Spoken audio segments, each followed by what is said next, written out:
Welcome to the second episode of the Team Reach Training Podcast. Today's episode is about how to actually get good at Hyrox and other fitness racing. I've got the homies with me, Jared Lawrence and Colin Stiffer, and we're going to get right into how to actually get good at racing. So I thought it would be fun to actually start with how to not be good at racing.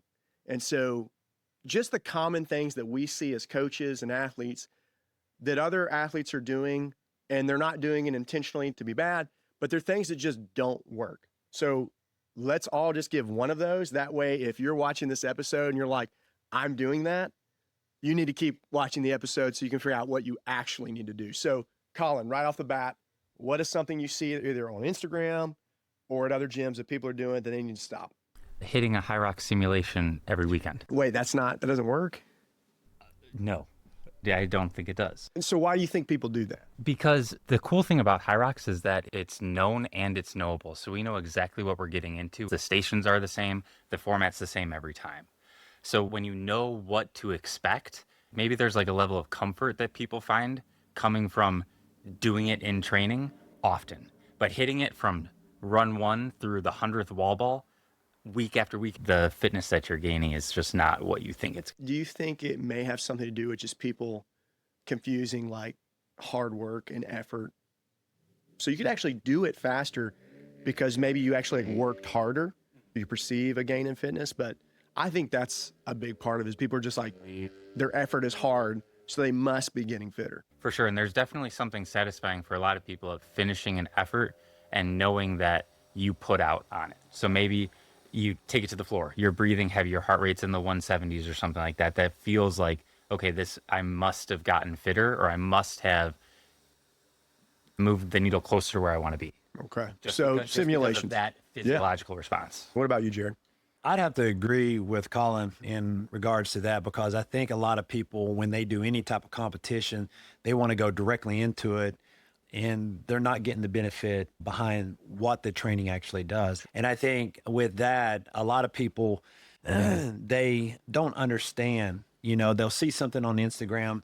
So my one thing to not do would just don't pick a random workout and just go do it. Because right now, Hyrox is so popular and everybody's a trainer for it.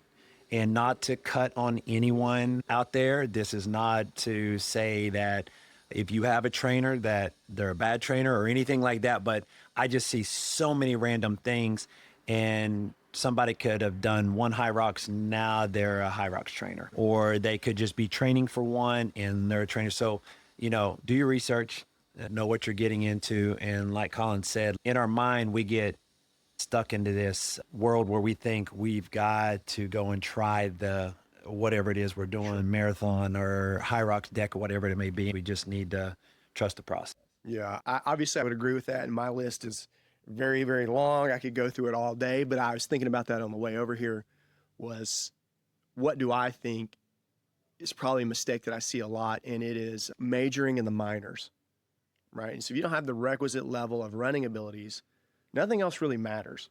Problem is running is not particularly fun to train. So one thing that I often see is people taking certain segments of it and then weighting that incredibly high. So take, for example, the ski. It's 1,000 meters one time at the very beginning of the race, but people are doing a ridiculous amount of intensity on the ski to, let's say, lower their ski pacing, but not considering as like how it actually affects the rest of the race. And so that's the kind of thing that I would say is like, guys, we don't want to major in the minors. If you have 10 hours of training per week, you don't want to spend 3 hours of it a week getting better at the ski, which might improve your time by 3 to 5 seconds. But if you've not improved the other areas, that zone is going to be quicker, and you're probably going to lose those gains like further in the race. So let's go back to what Colin said, and then we're going to break down where you start on how to get better for racing. So the simulation issue is very simple. They're fun. People want to do them, and it's sexy getting to do the exercises week in, week out. It feels like you're moving the needle when you're doing it. So whether that's a Hyrox simulation, a DECA simulation, whatever it might be, I just don't find it to be super effective. And here's the reason.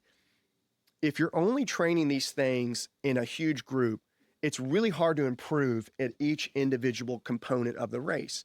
And so while you might get marginally better in a 6-month time frame, if you did 24 simulations and you were able to improve your race by 5%, I guarantee you if you did one simulation at the beginning and one at the end, but you periodized your training with a base and then interval work and all these different types of things that we'll get into today, I guarantee your improvement over that time period would be significantly better.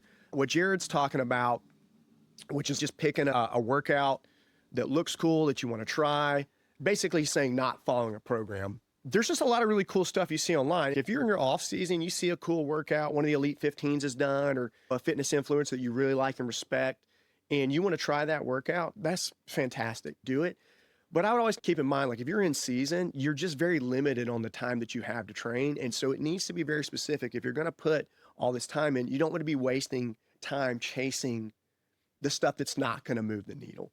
So let's start from it's like 10,000 foot view of how do you start? What does that look like? What does in-season training look like right up to a race? What does race day look like? And then what does an off-season look like? But I want to give a quick background for those of you who don't know Jared and Colin. You probably recognize them from the fitness space, from the Hyrox space and racing space. Jared and I actually live in Knoxville together. Jared runs PTI, Performance Training Inc., and we met maybe 6 years ago. 2 separate gyms. Our gym is predominantly open gym with programming. Jared's gym, I'll let him kind of explain, but they do more personalized training, one-on-one, and they train teams. That's correct. So we're just a training service. So we do not have an open gym. So people that come and use our services are coming there to be trained. And we train all levels from, grassroots level athletes to collegiate athletes. And we train, a lot of just your general wellness. One of the spaces that we've been trying to breach into a little bit more is into the Hyrox space a little bit, but more in the group style training. Sure. So that's a little bit more of a broad spectrum of who we are. Yeah, and Jared has 20 plus years of coaching experience. Having him a part of our team has been incredible because I've got to see him actually train people in person, in groups and individual, and he just brings a wealth of experience to Team Reach. Colin and I met before Worlds in 2022 and then raced Manchester together. He owns a CrossFit box in Cookeville. I'll let him tell you about that. Yeah, so I have a functional fitness facility and Not CrossFit box. And so just 90 minutes down I-40. We do group classes, anywhere from 5 to 20 people in a class, and we all move through together. Our youngest member is in 8th grade, and our oldest member, her name's Sally. She just had her 73rd birthday a couple weeks ago, and we've got everything in between. She works harder than anybody else. So that's OS Fit for you in a nutshell. Awesome. Well, I think it's important to know kind of like what our background is so that you can understand how we're approaching our programming and how we're approaching training. Whether or not you follow our program or training that's your choice. You can do that. Obviously, we'd like for you to be a part of the team. Everybody's welcome. But we own 3 different gyms that are very different. So basically, I kind of program. Jared runs a lot of our events. I should say that we collaborate in our programming to make sure that we're this is going to be great for our athletes. We kind of toss ideas around each other, but as far as sitting down and doing it, I've got the time to sit on the computer and do it. Jared runs a lot of our events. He's the most organized of the 3 of us. I can talk on camera. Jared can talk in person, and Colin just talks when he's asked to. Colin's background's really good too. He coaches groups. He's coached a lot of different athletes. And what he does for Team Reach Training is he coaches all of our individual athletes one-on-one. So people who want to follow our programming but want the tailored programming, he does that. And it's been amazing for us as a team because we don't see it as like this is Taylor's team or Jared's team or whatever. It is the team. And so when we approach programming, and to be clear, we do a lot more than just fitness racing, but we come from it from a collective mind and just kind of taking our own experiences to do that. So, all right, you are getting into racing. What is the best way to do this and to actually be good at this? So we all agree, and I think every coach would universally agree, there needs to be a base building period. So what exactly does that mean and how long should it be? Colin, what do you think is kind of a time frame of a base building? And then we'll kind of break down what that is. In terms of like off-season training, you think? Yeah, so let's just say we finished Worlds and now we're into our off-season, and we did off-season, I think, which is technically our base building to an extent. It's the longest time we have between races to break down, go back to the fundamentals and build, again, exactly what it sounds like, base training. We develop a strong base structure so that when we sharpen up for race specific, we can build higher because our base is wider. If we stay super small, kind of like a Jenga tower, that you can only get so high before it starts to get wobbly. So we spend that time building that base so that the structure can get taller. This is really important because a lot of this base building training is going to be easy, and you're going to have a lot of strength training in there. And so this is where we're going to be doing kind of a lot of slow work, whether this is obviously running, but in that base building, you're going to bump up your running volume over time. You're not going to jump in with 25 plus miles a week. I know that sounds very little for the runners, but oftentimes people jump in and they get hurt real quick. So one of the things that we do is allow for a lot more work. So this, you could integrate this into your training. Jared's done a lot of this. So what was your recent kind of injury that you had going on? Was it a foot issue? Yeah, I had just some plantar fasciitis in my right foot. So every step hurt. So basically sled work, everything. So I had to step off of that a little bit more and do a lot of erg, ski, row, just to try to keep that base. And would you say that having come off of running, and then you specifically mentioned the sleds, and I'll point this out, we didn't touch the sleds essentially during our off season or base building period, because there's just the redundancy of just doing the same thing over and over again, right? So your base building, you don't necessarily need to be touching sleds every week. Would you? Be race specific. Doesn't need to be race specific. And so Jared was kind of carrying an injury. He was able to kind of do a lot of his low intensity work. We're talking about zone 2 specific work on machines. And I do that a lot just because I detest running slow. But so I do a significant portion of my zone 2 work. Don't advocate that for everybody. If you're someone who it's painful to run, that's a good way to do it. So our base building is going to be, say, 7 to 14 weeks.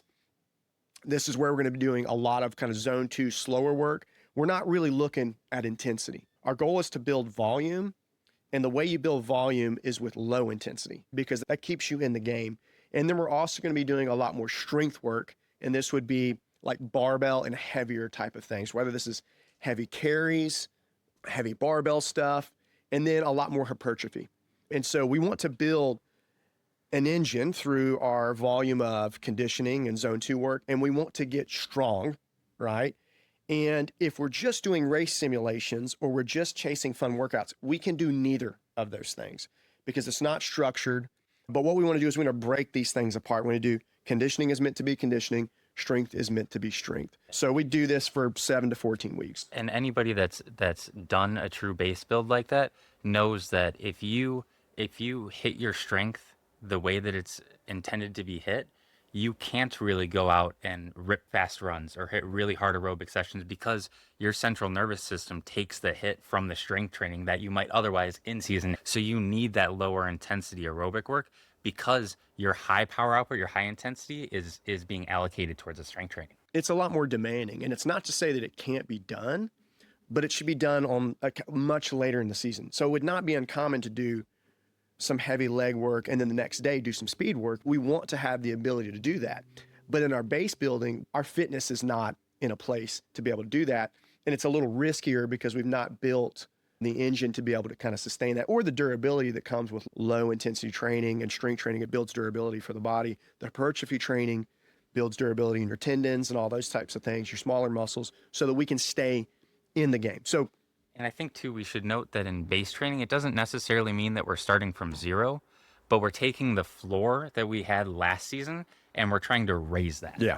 So you might be super fit going into base phase, but our goal is to not raise the ceiling, but it's to raise the floor so that we want that floor to be raised. So it's not to say that we're starting from scratch. We still have a foundation that we're building off of. I think Jared's probably seen a lot of this because he trains a lot of college teams.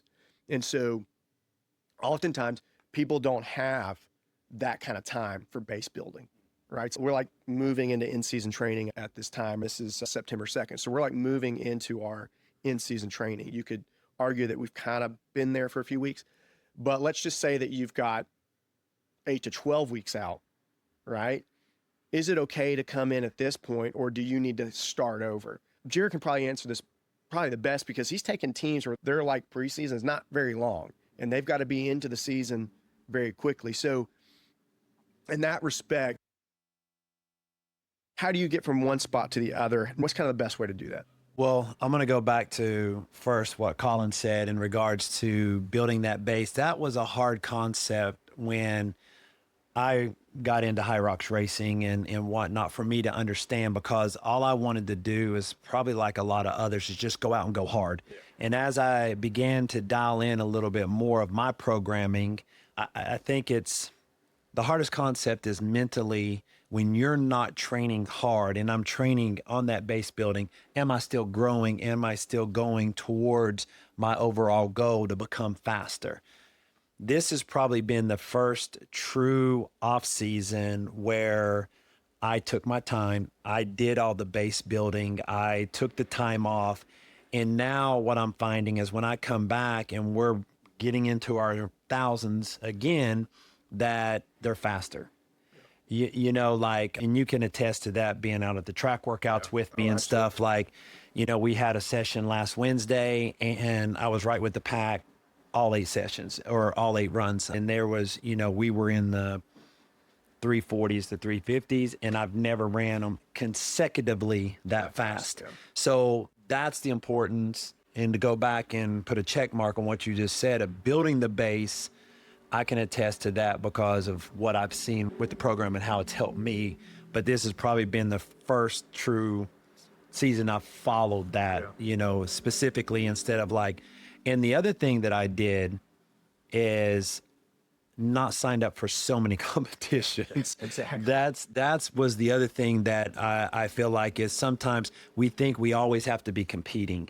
And I don't know about you guys, but for me, when I go and run on that concrete, it destroys me. So now the recovery time to come back from that, doing back-to-back weekends, for me, that's not ideal. It's hard to do.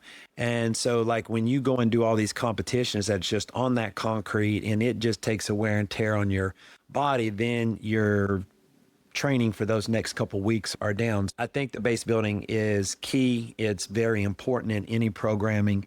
It needs to be followed because you're getting stronger, which is in turn going to help you in your runs. It's going to help you sustain the impact that you're going to put on your body from the runs and when we get into the higher intensity training. But to answer your question about team training, that always depends. Like anytime I bring a team or organization or an individual come in, I'm usually put to the test because you've got here to here, and this is where we want to be. And a lot of times we've got to see what's realistic, you know, because I don't know what's been going on in the off season. When I say off season, meaning what have you been doing before you've come here? So it's the same thing for anybody coming in and wanting to sign up for the races. What is your background? What have you been doing? And I think for me, that's where I try to dive in to know them and just instead of saying, okay, we're going to go out and just hit this hard. Now, there's some teams that if you were to talk to them, they're like, okay, he just kills us, you know, and that could be, that could be the perception. But the idea is, okay, I'm going to push you as hard as I know that I can safely to get you to where you need to be within this short period of time. And then try to do it without pounding the body and wearing it down, and try to do it in a way that the athletes are getting the work that they need to be getting, but they're also doing it in a manner that they're safe and not breaking their body down more. These, you know, competitors, all they want to do is compete anymore, and the training portion of it has become shorter. So how can you really get better at what it is you're training for when your training time is reduced? You mentioned took some time off for injuries. Certain types of training, it just wears your body down. So Jared wants to show up to races. He wants to feel good and look good. Part of looking good is getting a spray tan and just getting that. Where is it? Don't you have a sponsorship yet? Suntan City should be reaching out shortly. Okay, Suntan City, look, you can sponsor the podcast. If you'd like to send me a direct message. Yeah, so, you know. And I think on our next podcast, there's a free tanning session that Taylor has. He just has never gone. I think we need to. Yeah, he bought he bought me a spray tan for his birthday. Yeah. I still haven't gone. I'm a bad friend, but I'll go eventually. So I love that you talked about that we went to the teams. You talked about having a very short time frame to get there, and then you don't know what they've been doing. So I want to liken this to like a 6-week, an 8-week program to Hyrox. People ask me all the time why I have not built these programs. It's not that I have a problem with them. It's just the reality is, like, if you're a collegiate athlete and you're a freshman, right? You know that they're going to be, hopefully, they're going to be playing for 4 years. So in reality, they should be staying at a base level of fitness all year. And so they're not training specifically just for a season. They're going to maintain a requisite level of fitness kind of forever. And what I found with Hyrox, and let's just say the athlete never trains, they do a 6-week buildup, they're not going to perform at their best in their sport, but you can only work with what you have, right? Now we're talking about adults that are going to race Hyrox, and they're like, oh, I want to do a Hyrox in 8 weeks. And what they're going to find is it's going to require significantly more training than that to actually be good at it. And so for me, I have a hard time wrapping my mind around building just an 8-week program that's going to get you there and you're going to do well. I'm not saying they're bad. I'm not going to put one out there because I realize that people are going to stay longer than that and that they should think of this training as almost like a lifestyle. And so it'll be 2 or 3 seasons where they'll start to really see the effects of a lot of their training. And so there's just no reality where I can tell somebody in 8 weeks, you're going to get, do this and you'll be ready. Yeah. I mean, the completion rate is very high, but I rest assured it is not an 8-week thing. Maybe a deca you could do in 6 to 8 weeks because there's the requisite level of strength is so low and the volume of running is a lot lower and you're not nearly as duressed. It's very cardiovascularly driven, not so much strength. So I could make the case that maybe you could do it shorter. And I have programs for that because they're more elementary. But that kind of leads into why we kind of do training year round. So you built your base, and then we get into like specifics of training. So let's say we're on a 7, 9, 14-week cycle or whatever. How does it look different? In our base building, it's a lot of longer, slow work. So 80% of your conditioning is going to be low intensity. And this is kind of generally understood. And then we're doing a lot of barbell work. So for us, we would do 2 heavy days, and then we would do 2 lighter hypertrophy type days. And we'd have 4 to 5 low intensity conditioning days. That's kind of what your base is going to look like. I think we've all kind of decided this is the best way to do it. When you get into in-season training, I don't know that the 80-20 rule applies anymore at that point, all right? Because we are not strictly runners. We are competing in a compromised running sport. So what a lot of coaches have found that have come from a running background is still just keeping all of your conditioning very low intensity will not be effective closer to the race because it takes so long to see the benefits from it. So assuming that you have done the base building, right? When we get into in-season training, we're going to reduce the barbell work, the heavy loads because of the taxing on the CNS, your central nervous system. And that allows us to open up the intensity in our conditioning. So we might shift from, say, 80% low intensity, 20% high intensity in our base building. That could be somewhere at 60-40, 50-50, 40-60 some weeks, depending on what we're doing in the strength training. So that might look like 2 to 3 easy days and 2 pretty hard days. And the strength work, the volume that we do, whether it's hypertrophy or strength, it will decrease the closer we get to the race as the intensity ramps up in our conditioning. And we're starting to see that now in like our own training. And it's funny to hear like the athlete's response because they're like, I'm actually like, feel better than I thought I would. Well, because their engine is really good. They've got this great base and then they're strong, right? And so I can tell you just in and day out, we see all these athletes, they look differently. So they look like they've been in a base building phase. They're more muscular, right? They're not as lean and shredded per se. They don't have that kind of a runner's physique, but they look strong and healthy because they've had an extended period of time off and an extended period of kind of lower intensity training. And that just allows you to mentally be in the game so much longer. If you are grinding the stone, you will just not, if it is June and you are hitting simulations or 3 or 4 hybrid style Metcons a week, there's just no way you're going to make it to season, right? Now you might make it there in sheer effort, but you're not going to get there because you're going to have too many injuries. But it's amazing to hear the athlete's response now that we're shifting to in-season training, how fit they feel. Like Jared mentioned, he was surprised at what his 1Ks were. And by his own admission, it's because he stuck to a stricter protocol, which is I'm going to do the low intensity work. If this hurts, I'm not going to do it. If you want to be good at Hyrox, then you need to be able to train. And if you are hurting, you cannot train to your potential. There are plenty of athletes that have injuries all over the body, and they will continue to hit the hard session after hard session. We recently had an athlete that Colin coaches personally, and I help him program for that, but he runs that one, and had a little bit of an injury. And, it took us a couple of days to like convince that athlete, like, you're going to take days off. We're going to cut your running volume. He was like, I'm going to cut your lunges. We're going to do all this. They just didn't believe us at first, right? We had to all collectively agree that it was more important to show up on race day healthy and ready to race than maybe there's a 50% chance we come in peaked and ready to crush it. But the other side of the coin was we don't even get to line up on the start line. So we made the decision that showing up healthy, confident that we were going to be healthy, was way more important. Well, and what's crazy is they took your recommendation. And it's working. And I got a text yesterday that was like, I hate to admit it, save this text. You guys were right. Now, they say that because we're friends and all that. Most of our athletes listen to us, but our personal friends don't always do that. So, and Jared, he's dealt with this. I was going to say, I think the hardest thing being, for me, an older athlete, 64, yeah. The first time, like, I had met Jared once, and then it was your birthday. Yeah. And Taylor posted on Instagram, he's like, best looking 64-year-old I've ever met in my entire life. And I messaged Taylor, and I'm like, there is no way in this world that Jared's 64 years old. And if that's the case, I need to take whatever drugs he's taking to look like that. Taylor's like, he's not 64. It was his 46th, and I don't know if he should be like, should feel like it's a compliment, or like people actually thought he was that age. I literally showed Molly. I'm like, is he really? I was like, you're joking.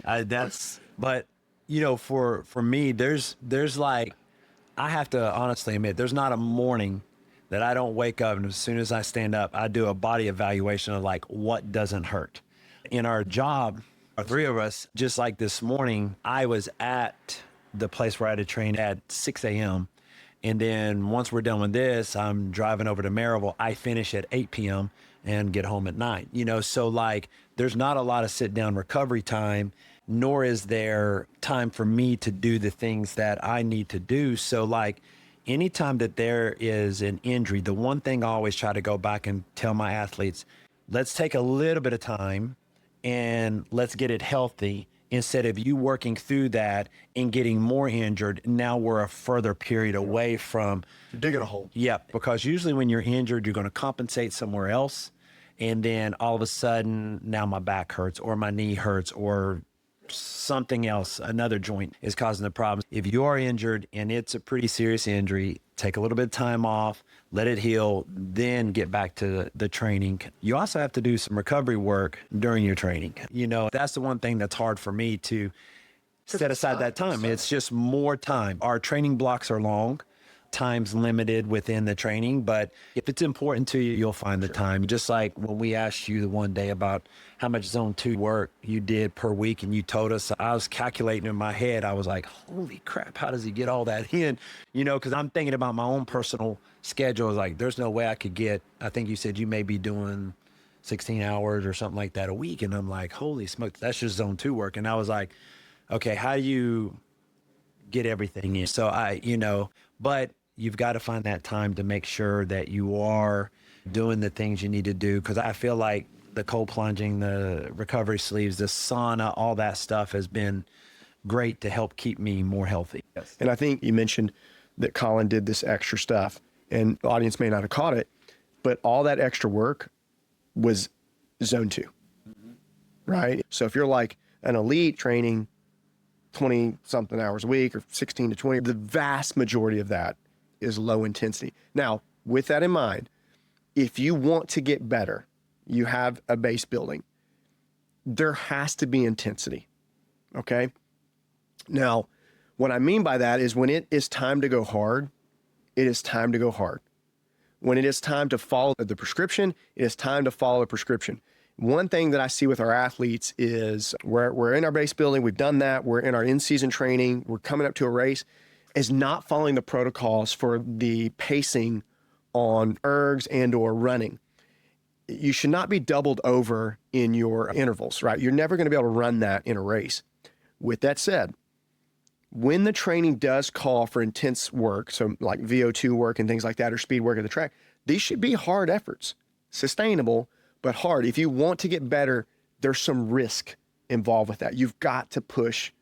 And it's kind of hard to switch from that mindset of everything being so easy to kind of getting in. But that is going to be a very, very small fraction. If you do them right, they can move the needle. Here's the trick is that people get the needle moves because they've put in a super fast track workout or something like that. And they're like, oh, I feel better. So it's like a drug. They want, oh, what if I do these 3 times a week? Can I get 3 times of it? No, you will get 3 times the injuries, right? Don't do that. And so we have to be intense. And when our RPE is high for the prescribed weight training, it needs to be high. The closer you get to the race, that's going to come down as it gets more specific. Colin? And the magic is in the dosing, right? So it feels good because of the way that we built up to it. And the reason that it works out so well is the trial and error that we've done on ourselves and on hundreds of athletes in the past, right? So we know what works and we know what doesn't work from a Hyrox perspective, from a collegiate, from basketball, tennis, track, soccer. Yeah. We know why, we know that it's going to feel that way based on how we've gotten you there. And that's the point. So just because it feels good and you want to do it more often like that, you're like, what if I do it 3 times a week? Well, if that works, we would be doing it. Yes, if it was effective. I fell into this trap in our first week of 1Ks. We only had 5 of them. In the past, I made the mistake of what is the fastest sustainable pace I can run? Sustainable has a lot of meaning, right? What is the fastest sustainable pace I can run for these 1Ks? So I can grit it out and run them very fast every single time, but my hands are on my knees between each set. And then there's just no reality where I'm going to run it that fast. And I've done that in the past. Just because you can doesn't mean you should, okay? Last year, I spent a lot of time, I trained with more of the women because I raced in mixed, and I ran slower. I'm like the fastest I've ever been. I feel the most comfortable running because I slowed my intervals down by like 20 seconds a 1K. And I don't think I touched my knees the entire season of training. Like I was never doubled over. And just over time, the time slowly would come down. So what I tell people is your intervals and things like that, this is in your in-season training, do not need to be at an intensity where you are huffing and puffing. I think if you take nothing from this, you need to understand that this needs to be repeatable and you don't need to be dying. And so I take this analogy. If I have 7 weeks and I run every week, I run 8 1Ks and I'm faster week over week, right? But my RPE goes up every single week. My intervals week 1 versus week 8, they're faster in week 8, but my RPE went from a 6 to a 9. Am I fitter? Not necessarily, you just tried harder. Now, with that in mind, let's just say I started a 6P and I ran a 4 flat. And it got a little difficult in the last 3 maybe. But I still was able to do it when doubled over. Week 2, boom, I hit again. Week 3, then I find week 5, 6, I can do this and I'm having conversations. So what ends up happening is I'm running the same speed from week 1 to week 8, but the level of effort required to run that speed has dropped off precipitously, right? That is the type of pacing that you're going to be able to sustain in the race. We have all three, especially myself, have learned this the hard way. If you try to go harder every week, you will start to get injured, whether that's hamstrings, just concrete. Like I'm like Jared running on the pavement. My body is not agreeable with that. If it gets easier over time to maintain the same, but you are winning. It's not necessarily about getting faster each week. I know when we log our numbers in weights, we want to see heavier weights every week. And I'm a huge proponent of that. But when it comes to like interval work and the things that you're really going to be able to do in the race, it's finding a realistic pace. And now if you get 5-6 weeks and it's just stupid easy, then yeah, we may bump that pace a little bit, but the effort level should go down if the pacing remains the same, because you'll be able to access that fitness at this point. Yeah. I got something to ask both of you guys, and it just popped in. Like, what do you do if you're training, and let's say we're out doing our 1Ks, you get into number 4, okay, and your time significantly drops, 5 doesn't get any better, and then you're like, all right, I'm going to push into 6, and it drops even more. To me, that's happened to me a couple different times. As soon as I see 2 back-to-back that has dropped significantly, I stop. Sure. Just because I'm like, I'm either overtraining. If my heart rate, I pay attention and it's spiked really high and I'm not recovering back in between, I stop and I I don't do anything the rest of the day. And I think that's one concept that's hard for a competitor to be able to accept that, you know, either today's not your day, maybe you didn't sleep well, maybe you didn't eat the right nutrition or whatever it may be. But I don't know if you guys have something to add on to that, because I hear sometimes I see people talking about like, I was supposed to hit this, but I'm here, you know, or whatever it may be. And it's like, it's okay. You know, you're not going to lose your fitness level just because you were not able to do all 8 if that was the prescribed workout for the day. Yeah, you have to Be smart about it. Yeah, you have to decide whether pushing through like that and burying yourself to have a suboptimal result is worth potentially trashing the next 2, 3, 4 days worth of training, right? So when I played tennis in school, our mantra was never make the same mistake twice. So if you put your first serve into the net, if you're going to fault on your second serve, it sure as shit better be because you hit it too far. If you put it back into the net, you didn't learn. So similar to those 1Ks, if you say your 5th one was off, that might have been a fluke. 6 might feel great. But if 6 also feels like garbage, you're probably better off pulling the plug and saving yourself from spiraling, from that downward spiral. I think that's a good indicator of overtraining. And so it's hard to kind of really know when that is, because you have physical cues, and the physical cues, injuries. I just find that athletes will just keep working during injuries. But if you see a precipitous drop off in your performance, this is a pretty good indicator that you're overtrained. Not as a result of not trying. Yes, it's not a matter of effort. I think people need to confuse that. Also, there is the other side to this that, like, that is not, you're not quitting the workout, right?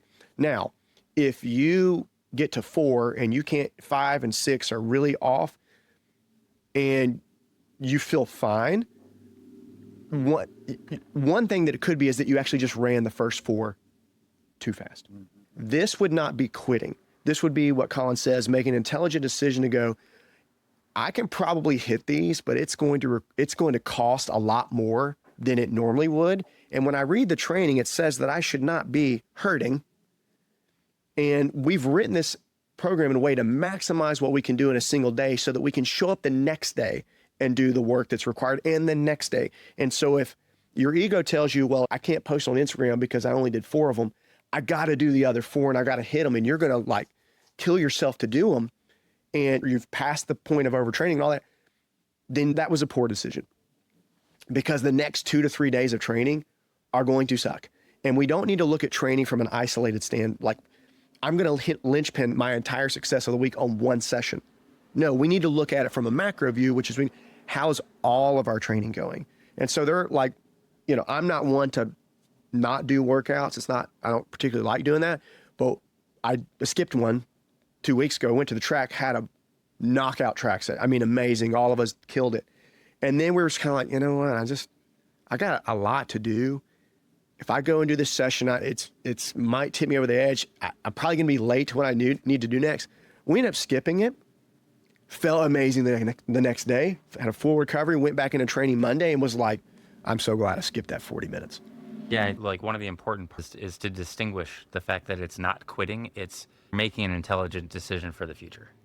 And that can't be overstated, because to your point, it just needs to be reemphasized that what you do right now is not nearly as important as what you can do in this month, in this year. And often as athletes, we get very bogged down in the what am I doing right now? What did I just do? And what am I going to do next? And don't take the more macro view, the bird. Yeah. 1,000. Yeah, I mean, those are just nuggets that people need to hold on to. When you get into training, it gets hard, because it will get hard. As we get closer to the race, the intensity will ramp up, and then we'll have a taper going into a race. You know, 7 to 14 week build up, possibly 7 to 14 week in season. And, you know, you need to mitigate that. If you don't have a race coming up, then there may be some of the volume or intensity that you bump out, or you may skip from time to time. In our program, we try to maximize what any one person can do given the time. It isn't a massive time demand. I should also note this, is that because the burden is heavy for this type of training, it leaves very little room to do a bunch of random stuff. So think to yourself, are these things moving the dial for me, right? And so if you're not seeing snatches and things like that, What we are trying to do, we are training specifically for a race. So we're not going to always include everything. So, okay, we've done our base building. We've done our in-season training. We have, say, Boston coming up or Dallas, Atlanta, whatever it might be, Chicago. We take like a week taper, right? And we're going to reduce the volume by 40 to 50%, but we're still going to train during the week. And then typically most of us will take Thursday, Friday off. I know some people psychologically do something the day before. That's okay. Just don't do more than you have, because like they say, the hay is in the barn, right? And so you're not going to get fitter on Friday when your race is Saturday. That's not how physiology works. With that in mind, why this is important, and I can't remember who said this as a buddy of mine, as athlete influence or whatever, but he said he showed up to events the fittest person, but the most fatigued, right? What he meant was he did no tapers, he burnt them, and he was very fit, but because he was so fatigued, he could not access his fitness. Have you guys been there before? I've been there before where like I've had races where maybe I didn't have proper nutrition, or I was overly fatigued from the week coming up or weeks leading up, or like the day travel or whatever, because I did some stupid stuff and walked 15 miles or whatever it is. Look, I get some people can do that. I would argue they can't do it. I would actually argue their performance would be better had they not done it. We just don't know that because they don't do it. But you don't want to have done all this work, let's say 21 weeks of training, and then shoot yourself the week of the event by not following the taper protocol and doing, on Thursday and Friday, you are doing heavy lunges and pulling and pushing the sleds for 50 meters, 5 sets, because you're just like, I don't want to miss something. Because trust me, when you get to the race, you're going to think you have it, and you will not be able to access your fitness. Have you seen this? 100%. And I think it can be very difficult for some athletes to trust that taper, because it feels like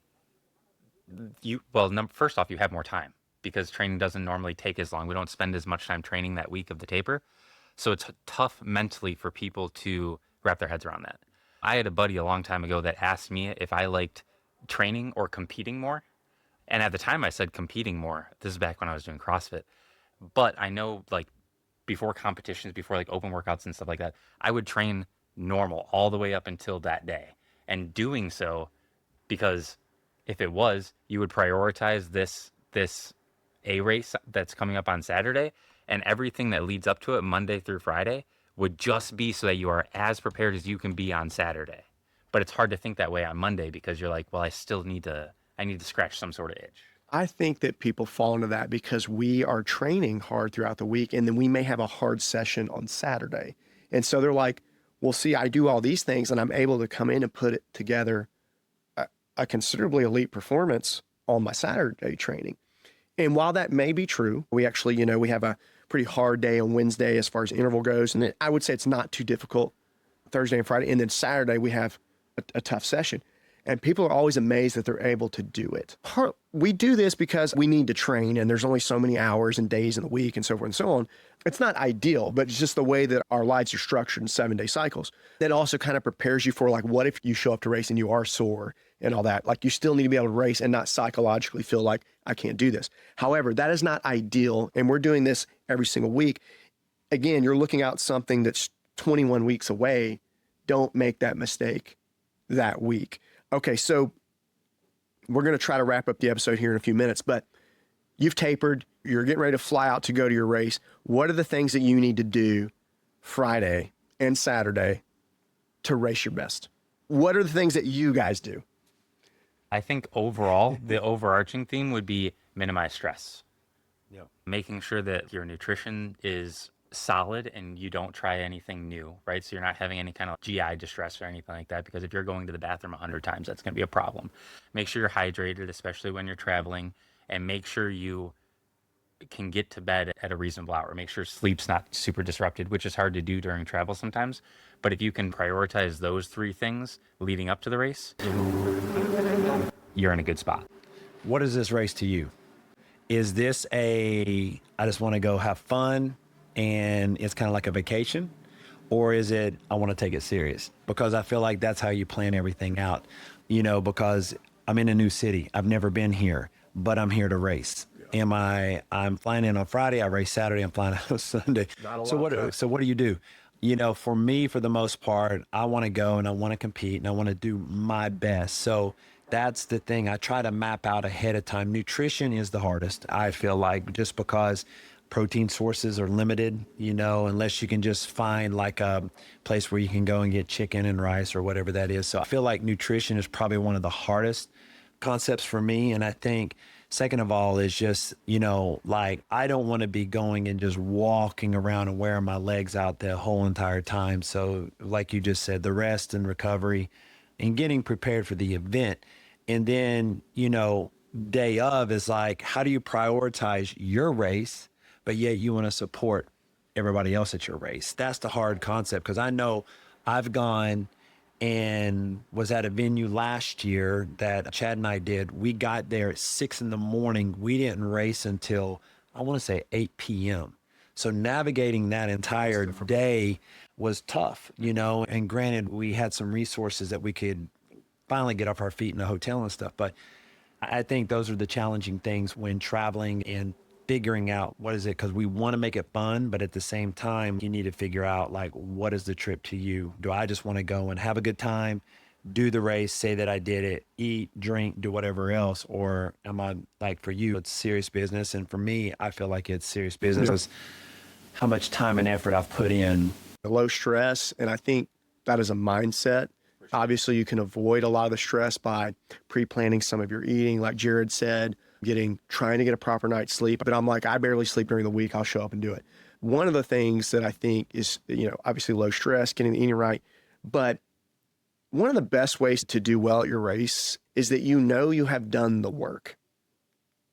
I tell people, I get nervous for the race weeks out. The closer I get to the race, the less nervous I am. And the reason for that is because I know I have done the work, and I have done this so many times, and I have done really hard workouts on Saturday, completely destroyed, and I show up and absolutely smash it. And so have confidence. If you have put this amount of time into it and you come in and you have to control the things that you control, like you can try to control your diet as best you can. I want to do my best. I would love to watch you race. I want to take it seriously, or I've got an E15 race or wherever it is. Just tell your friends and family, like, hey, I want to kind of relax. I just want to get in the right headspace. That's great. But when you get into that warm-up area and you're nervous, you're not nervous. I think Colin said it. You're excited, right? When I get into that tunnel, I don't know about you guys, but I don't think about that at all. I'm ready to just light it up because I know what I have been doing. There are no doubts in my mind that I'm going to be able to express that, because it's just the fact. If you have done all these things and you don't deliberately sabotage yourself, you should, in theory, have a good race, right? If you don't have a good race, there is a specific reason why that is. And more often than not, it is poor nutrition. I'm the guiltiest of all that, not because I have poor nutrition, but race day nutrition, and or high stress. You are high strung and it is for fun at the end of the day. But what is really fun is doing your best. No one's going to think differently of you if you don't get the result that you think you deserve or that you worked for. No one's going to think differently of you. Like, people come to see your race, you want to do your best. You're not always going to do your best. But I think a lot of times when I look at our own athletes, the ones that have not done their best, pending like they made a mistake in the race or something like that, is their nutrition got off and or they did not taper properly. So I think having confidence the race day, if you can keep your stress low, get your nutrition plan in advance. We like to go to like Whole Foods the night before because it's predictable, not try anything new food. And then if you have followed the training as your coach prescribed, whatever plan you follow, you should have a very high degree of confidence going into this race. That's going to relieve a lot of the stress that you're going to experience. I feel really stressed for things when I know I'm not prepared, right? And I think a couple things. One, we need to remember that we get to do it. We choose to do it. So at the end of the day, it's fun. I mean, in the race, it sucks. You feel like you're going to die, and you always ask yourself why it is that you signed up to do it. But when you're in the warm-up area and when you're in the start tunnel and you get that nervous or that butterfly sensation, you got to smile because it's fun. That's excitement. We're going to go express something that we spent so much time working towards. So no need to be scared of it. That's what we're ready for. And to your point, if we're prepared, which we are, assuming that we followed the training as we were supposed to, you're good. Now you just got to go do what you can already do. We just get to go express it. And I think case in point on that was Manchester in 2023 when we didn't get into the start tunnel until like 32 seconds before the race started, because we knew that we were ready to go and we were excited to get after it, but we didn't need the MC to hype us up and get us gassed up and ready to rock and roll. We knew what we were going to go do, and all we had to do was execute. So we didn't need to be stressed out about it. Yeah, I love that. It's just so important to have that confidence, not arrogance, but confidence. So let's summarize. If you actually want to be good at Hyrox racing, the most important thing you can do is follow a plan, whether it's our plan, someone else's plan, and have conviction on that and not variant from that, right? Not just add stuff because it feels fun or you've seen it. Have a plan. The best laid plan is the one you will follow even when you don't want to. You need to follow it. If you have a problem following a plan, get a coach. So you want to have a base building block, right? This is doing the non-sexy stuff, the low intensity work and the heavy strength work. Build your base. Then you want to move into in-season training, which is going to be more specific as this pertains to conditioning. This would be like tempo work, VO2 work, long, slow work, those types of things. And you're going to do a little more hypertrophy that are going to help strengthen the muscles that you would be using in the race. So this is pulling, carrying, grip strength, leg strength, so lunges, things like that. As you, again, get close to the race, this is where you will insert specific types of training that involves putting this stuff together. So you might call these Metcons. This would be running into zone work. If you skip those first two and you just go straight to the hybrid style training, which is just doing Metcons, you are not going to get the outcome you want. So you need to get your base building, you need to get your in-season, and then you need to get race specific, and then you need to taper, and then you need to take our advice and realize that if you've done all those things, you're going to have a high degree of confidence going into the race. And remember, it is for fun, but also you're not obligated to go see other people's races. Like, this is ultimately for you. You've done the work. Have fun with it. Always, we're going to pitch what we do. There are a lot of amazing coaches out there. I think for me, being at a different gym, the one thing that I would highly suggest for anyone out there is find a community. If you're out there solo, I know we have a few solo athletes in other countries that, you know, it seems like they're always working out alone. They're like, man, I'd love to be there. But for me, my favorite sessions is when we do our athlete camp. And it's just like-minded people together pushing themselves as hard as they can to their level. Doesn't matter what the level is. You know, you've got from the elite level and all the way down to, you know, we had at our last athlete camp 5 or 6 ladies that were coming in and they were just happy to be a part, and we loved them being there. Absolutely. You know, so that's the community, and that's the aspect that I'm talking about. And I feel like that keeps you driven, you know, keeps you showing up because you have that support. And then you also have that just camaraderie to know that other people are going through the same things, wanting the same common goals as what you have. And if I can suggest, if anybody out there wants to come to our next athlete camp and be Colin's partner, I'd be happy for you to do that. So you don't have to do it. Colin, in closing statements. I don't think so. I think if nothing else, just remember that we get to do this. At the end of the day, this is fun and you should enjoy it. This is something that has added a ton of value to my life, to our lives. We eat, sleep, and breathe this stuff. So I hope anybody that's listening can see that and also feels the positive impacts that what we're talking about brings. Awesome. Love it. As Jared mentioned, we do have an athlete camp coming up in, I think, tentative date is February. There'll be more details on that on Instagram and all that. We will have athletes at Boston, Atlanta. Anyway, thanks for listening today, and we will see you soon.